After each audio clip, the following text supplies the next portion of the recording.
Gusto nyo rin bang maging mas memorable ang Christmas ng inyong mga bagets? Pues try nyo na rin tong pakulo namin para sa mga bata para sa darating na Pasko. So bali, ayan, nag-order lang ako ng Christmas socks sa Orange app. Nasa 100 plus lang ito at ayan, pwede pa siyang lagyan ng pangalan. So diba, mas personalized. So ayan, para ganap na ganap yung pagkasanta namin mag-asawa. Syempre, gumawa din ako ng letter na kunyari galing kay Santa. Bali, sinulat ko lang dyan kung ano yung gusto nilang ma-receive ngayong Christmas. At syempre, may reminder na din na dapat magpakabait sila para magkatotoo yung kanilang Christmas wish. Nasabit ko nga lang pala kay Habi dito sa aming cabinet yung Christmas socks para mas madali nila makita, pero hindi rin pala nila nakita agad. Eventually, syempre nakita din naman nila. Wow! Santa was here to our room! Yes! What's that, G? Wait. I didn't know! But how about my gift? You can't notice. You didn't notice. How about my gift? Wait lang. Let's check if there's something inside.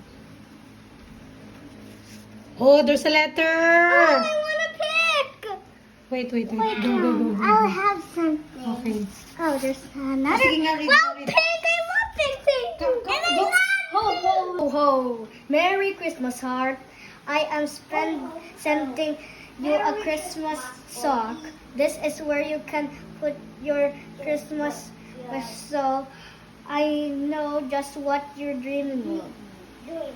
Remember, being kind, helpful, and good makes wishes come true. Love, Santa. How about you? Can you read the letter from Santa? I can. Come on. Ho, ho, ho. Merry Christmas. Dali. Read mo. Ho, ho. Read mo. Ho, Merry ho, ho. Christmas. Merry Christmas, Pogi. At syempre, ayan, tuwang-tuwa naman ng mga bagets at excited na silang isulat ang kanilang Christmas wish. Ayun lang, babushi.